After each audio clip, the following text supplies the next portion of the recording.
In this lesson, we are going to discuss functions. So first, let's define what a function is. A function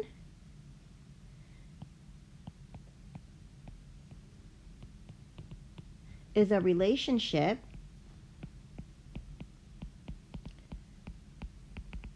between two quantities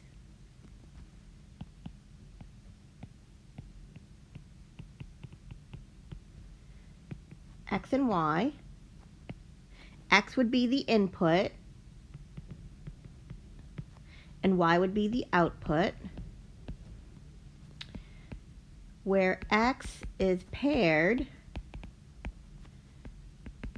with only one y value. So in other words, if x is paired with more than one y value, then it's not considered a function. Okay, now, there's different ways we can represent a function, just like there's different ways that we can represent a number. For example, with a number, you can write down a number as a decimal or a fraction. 0.5 can be written as 0.5 or 1/2. It means the same thing, but we can write it down different ways. We can do the same thing with a function. Okay, so there's several different ways we can write down a function. The first way is symbolically. And that's just a fancy way of saying we can write it down as an equation. Okay, the next way that we can write down a function is numerically,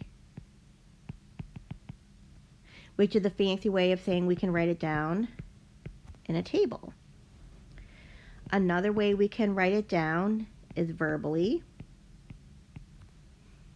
meaning in words. We can write it down as a graph. That's self-explanatory. And then the last way, which isn't as popular, but you may run across it, is called a mapping. A mapping would look like this. You have two ovals where you have all your x's in one oval and all your y's in another oval, and you literally just draw an arrow from x to y on how you're going to pair them up. So for example, if I had the point 1, 2, if 1 is an x and 2 is a y, and I pair those up as an ordered pair, I would just draw an arrow from 1 to 2. Okay, so those are all the different ways that we can write it down. This one, number 1, number 2, and number 4 are the most popular that we'll be using the most. And occasionally you'll see verbal and mapping. Okay, now the notation, if we're going to write it down as an equation,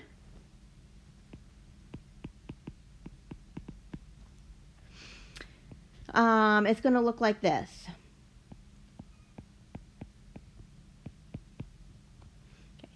This letter out front is the name of the function. Now, it can be any letter. It can be F, it can be G, it could be M, but typically we use F because F is for function. But you can see it written down other ways. For example, I could write it down like this. This would just be the name of the function. So it would be called M, function M. Whatever is inside the parentheses here is your input or your independent variable. And then whatever you get out is your output or your dependent variable. So if I was using T and S instead of X and Y, it might look like this. Where T would be like my X, that's what I'm plugging in, and S would be what I'm getting out. So you could have all these different letters in here. They all mean the same thing, right? What you're plugging in and what you're getting out, they might just be called different things, depending on the author of the problem.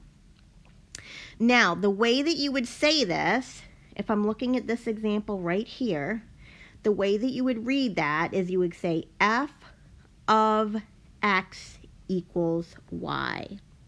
If I were to read this one here, it would say M of X equals Y.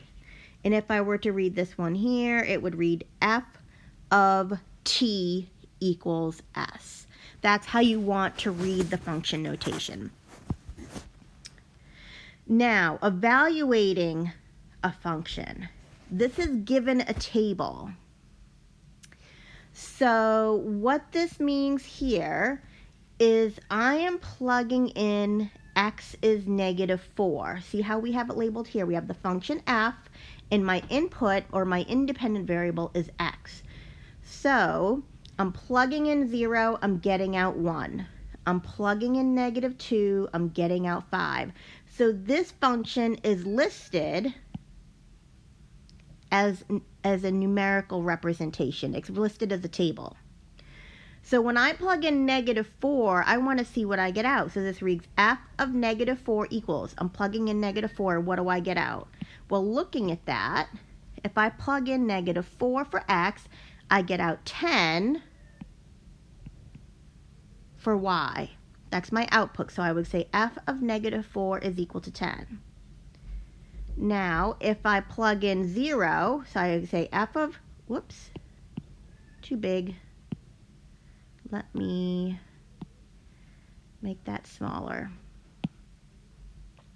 So this one here is, I plug in 0, what do I get out? So that's this one here. I plug in 0, I get out 1. So f of 0 is equal to 1. Now this one, we're doing 2 of them at the same time, and then we're going to add them together.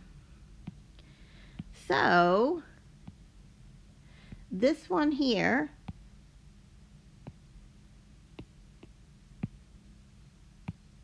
is f of -2. So I'm looking for f of -2, that's equal to 5.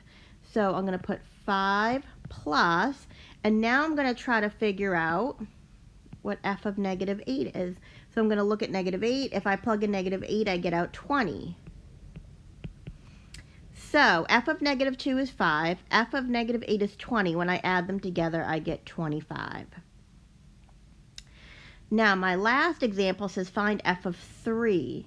If you notice, there is no 3 in this table. There is no x value 3. So if you're trying to plug something in and there's nothing there to get something out, you say does not exist. And you can abbreviate it as DNE, or you can write it as undefined.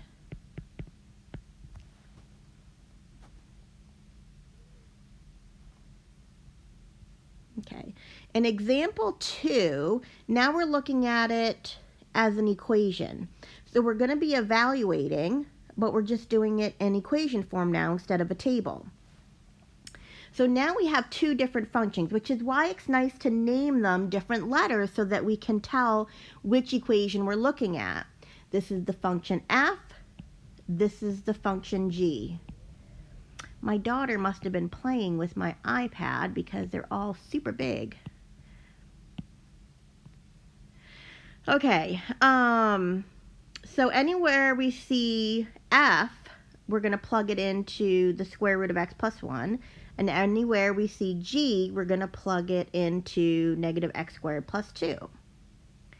So f of 4 is going to be 3, because if I put 4 in for x here, I get the square root of 4, which is 2, and then I add 1 and I get 3. And then I'm going to subtract g of -2. Now because it's telling me to take -2 and plug it into g, now I'm looking at this function, the g of x function. So I'm going to take -2 and plug it into x squared. -2 squared would be +4. And then when I take the +4 times that -1 in front, that gives me a -4. And then the -4 plus the 2 gives me a -2. So I'm going to subtract -2 from 3. So g of 4 is 3. G of -2 is -2, and I'm going to subtract them. So this gives me a final answer of 5 because I've got a double negative, and I have 3 plus 2, which is 5. The next example says find g of 3, add it to 2 times f of 1. So g of 3 means I'm going to take 3 and plug it into my g function. So I'm going to take 3 squared, that's 9, then multiply by a -1, which is a -9, and then add 2, which is a -7. So g of 3 is -7. Now I'm going to find f of 1. If I plug in 1 into my f function, that's the square root of 1 is 1, and then 1 plus 1 is 2. So f of 1 is 2. So now I'm going to take -7 plus 2 times 2, right? Because this is g of 3. Then I'm going to take 2 times f of 1. So that's going to give me a -7 plus 4, which is a -3. Okay, the next example says find f of 64 and multiply it by a -1, and then add that to g of 2. So I'm going to take 64 and plug it into the square root of x. The square root of 64 is 8. 8 plus 1 is 9. So this is 9.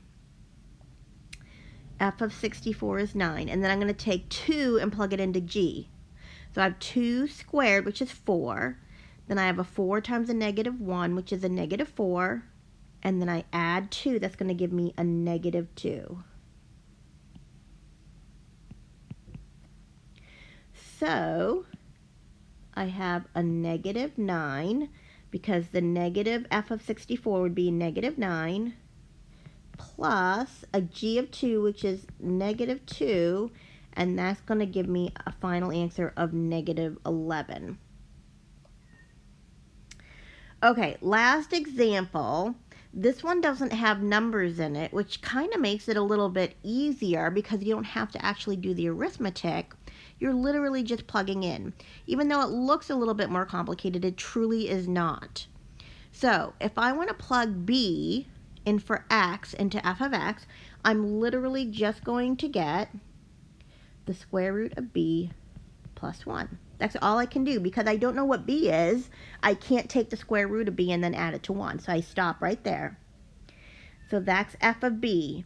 Then I'm going to add that to g of a plus 1.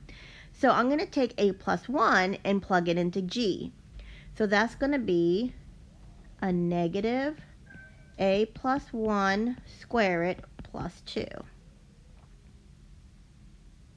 So if I want to clean it up a little bit, I can just write, to get rid of some of these parentheses, I can just write the square root of b plus 1. So this was my f of b, and this is my g of a plus 1. And then I can write it as minus a plus 1 squared plus 2.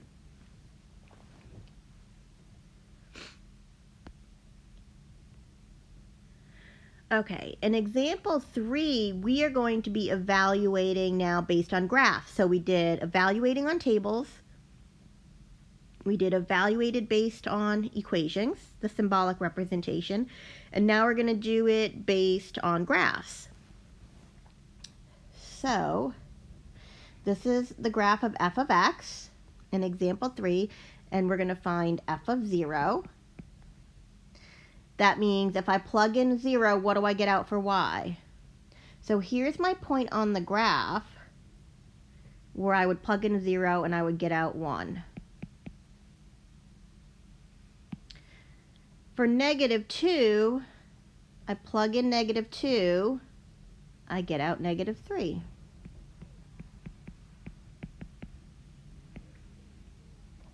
So keep in mind that this function notation just means this is the point on the graph, 0, 1. And this means if I plug in 2, I get out -3. So it just means that there's a point on the graph, -2, -3. We're just now writing it down in a different way. Yep, this one's super big too. I can guarantee you my daughter got into this. Okay. So f of 3 would mean I come over and I look where 3 is on the graph. And it looks like f of 3 is 3. That means I have a 0.33 on the graph.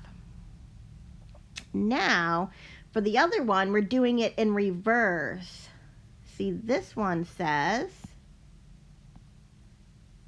okay, this one says, now it's giving me the y value and asking for x. So now I got to look to see where -3 is on my y. Here's -3, and I have this one and this one here. So when f of x is equal to -3, that means x is equal to -2 and x is equal to 2. If I put in either of those values, -2 or 2, I get the point -3 for y. So that means I have this point on the graph and I have this point on the graph.